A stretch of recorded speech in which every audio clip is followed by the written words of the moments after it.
உங்கள் கடந்த காலம் இறந்த காலம். அது இறந்து விட்டது. கடந்த காலத்தை பற்றி நீங்கள் வைத்திருக்கின்ற நினைவுகள்தான் உங்கள் கர்மமே தவிர கடந்த காலம் கர்மம் இல்லை. இது ஒரு மிகப்பெரிய சுதந்திரம்யா.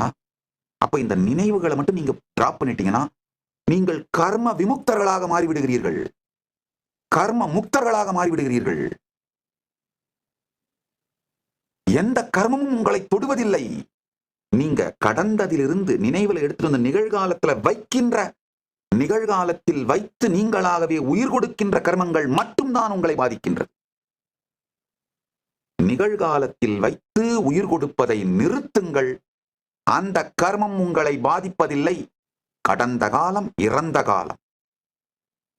கடந்த காலத்தில் நிகழ்ந்தவைகளை, நீங்கள் செய்தவைகள், உங்களால் செய்ய வைக்கப்பட்டவைகள், நடந்தவைகள், இதை பற்றிய நினைவை நிகழ்காலத்திற்கு கொண்டு வந்தீர்களானால் அதன் நிகழ்காலத்தில் கொண்டு வந்து அதற்கு உயிர் கொடுக்கும் பொழுது மட்டும்தான் அந்த கர்மம் உங்களை பாதிக்கின்றதே தவிர நிகழ்காலத்திற்கு கொண்டு வராத, நிகழ்கால நினைவிற்குள் நீங்கள் கொண்டு வராத எந்த கர்மமும் உங்களை பாதிப்பதில்லை.